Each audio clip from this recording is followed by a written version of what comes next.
গেমে এরকম হ্যাকার আসলে আর গেমই খেলতে মনে চায় না।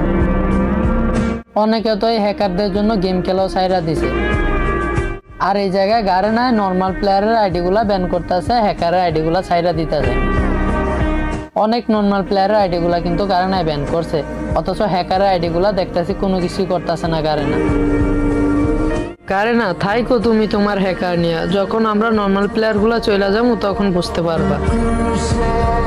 একটা নর্মাল প্লেয়ার আর কত সহ্য করবে। আমরা বেশিরভাগ প্লেয়াররাই কিন্তু নর্মাল একটা ডিভাইস দিয়ে গেম প্লে করি, না আছে ভালো কোনো গান স্কিন, না আছে ভালো কোনো মুভমেন্ট।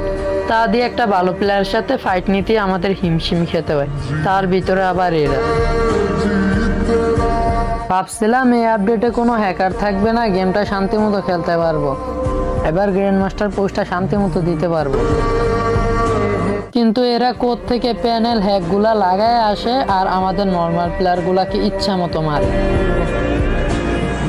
তো এই হ্যাকারের খেলাটা দেখো, এরকম হ্যাকার কিন্তু অনেকদিন পরে আসছে। এতদিন আসছে প্যানেল ইউজার, বাট ওদের গলিগুলা রিকোয়েল দিত বা দুই একটা শট হইলো অন্তত এদিক সেদিক যাইতো, কিন্তু এর একটা শটও এদিক সেদিক যায় না। যতটা মারবে অতটাই এনিমির বডিতে লাগবে।